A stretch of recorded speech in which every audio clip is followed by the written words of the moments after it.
जनाब महमूद अशरफ साहब और मेरे इंतहाई काबिल एहतराम जो माए मिलत मुल्क और कौम की असीम क़यादत यहाँ पे मौजूद है। और नहीं मैं ऐसी अब ये मैंने खुद कहा है कि मुझे थोड़ा सा मौका पहले दे दें। ये इधर ही है।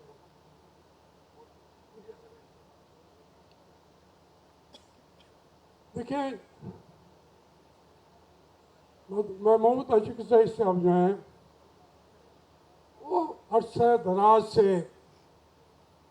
हर जगह पे पाकिस्तान की यगानगत और मुल्क की यकजहती आइन की सरबुलंदी की बातें करते करते इनका गला बैठ गया।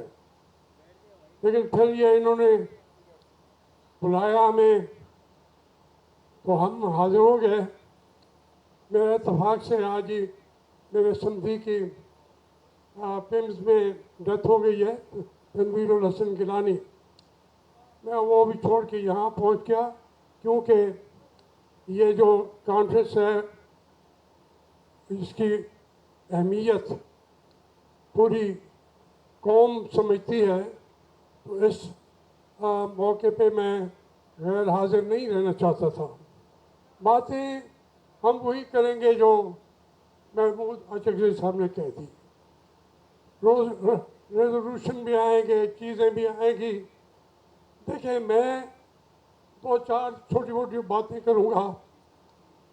सबसे पहले वो कायद आज़म मोहम्मद अली जनाब जिससे इख्तलाफ राय कहा हर एक को है, वो कोई पैगंबर नहीं थे, उनसे गलतियाँ भी हो सकती थी।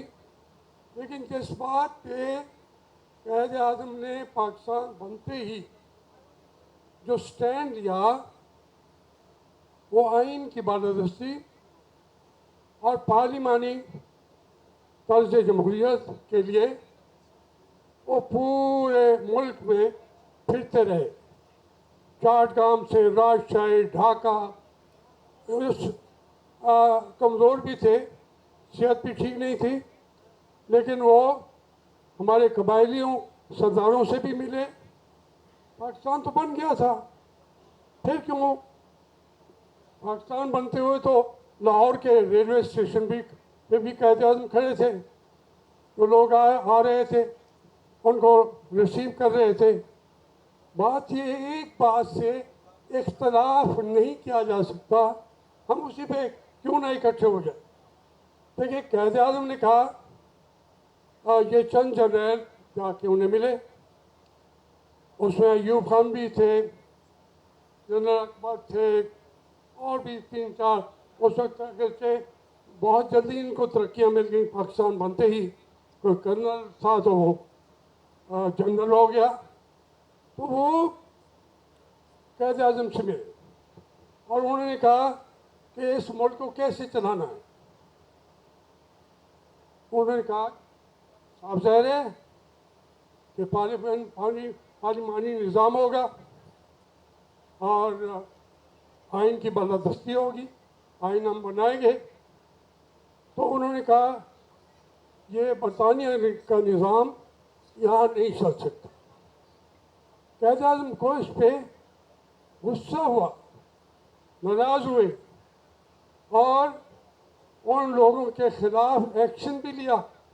अयूब खान को ईस्ट पाकिस्तान राइफल्स की तरफ ट्रांसफ़र कर दिया, उसकी तरक्की पर पाबंदी लगा दी, वो तरक्की नहीं कर सकते थे। कायद आज़म ने वो बात क्या थी जो क्वेटा के अंदर भी गैरिसन में भी कही, ट्राइबल चीफ्स को भी कही, और उन्होंने कहा कि आप जो फौजी हैं, जो जर्नल हैं, you are servant of the people, civil society के तुम नौकर हो।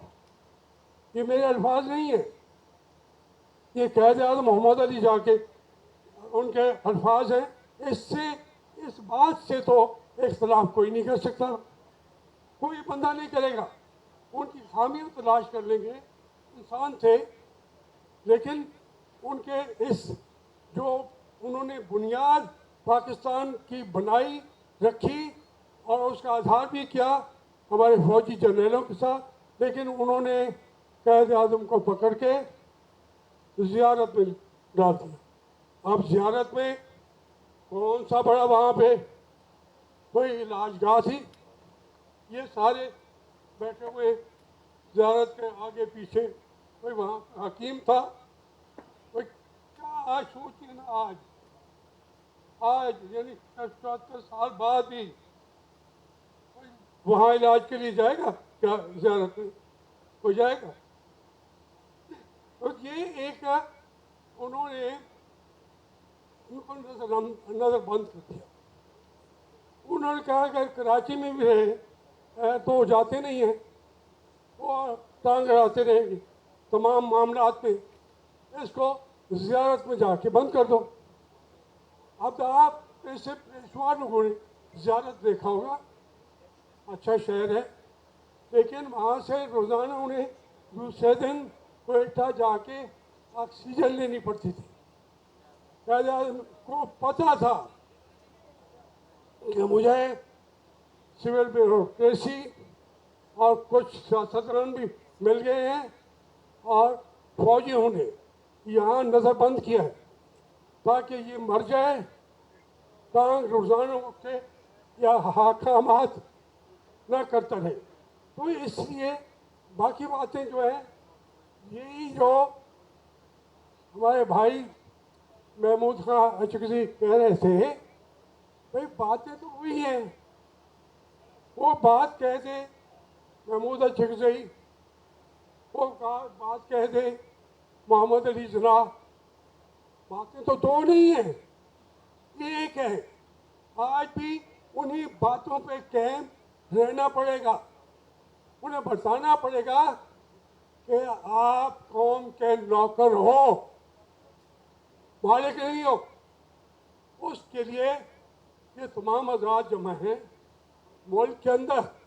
ये ठीका महमूद अचकज़ई ने कि सिंबल भी ना मिले, अदालतों का तो हाल नहीं है, वो भी इत्तेफाक से सिंबल डिनाई करने वाला आपका बलूचिस्तान का था काजी ईसा साहब, तो वो भी पाकिस्तान बनाने वालों में थे। तो इसलिए हमने मुल्क को उन्हीं शर्तों पे जाना है। मैं तो मुझे शुरू से ही अभी तालिब इल्म था, मैंने मशरक़ी पाकिस्तान देखा जहाँ हमारे फौजी हमारे सामने बंगालियों की गली सड़ी लाशें पड़ी होती थी, गिद्ध और कुत्ते खा रहे होते थे। यूं पाकिस्तान टूटा। ये हमें भी के वालिद साहब भी हमारे उनकी क़यादत में हम गए थे वहाँ दरियाए फितुल्लाह के थी। तो ये एक सूरत हाल जो है पाकिस्तान को असल अपने सच्चाई की मंजिल की तरफ रवाना करेंगे। अब आ जाती है सूबों की बात। मैं तो इस हद तक जाता हूँ, मैं तो इस हद तक जाना चाहता हूँ कि अगर सूबों को उनके हिस्से से ज़्यादा भी देना पड़े, फेडरेशन थोड़ा सा कम भी ले ले, तो ये आज जो मादलियात की बातें की हैं महमूद अचकज़ई साहब ने, वो उनकी हक है, उन सूबों का हक है। आप उनके हक से भी ज़्यादा थे। ये मुल्क सिर्फ हमारा नहीं, उनका भी है। अब वो गोलियां खा रहे हैं, खैबर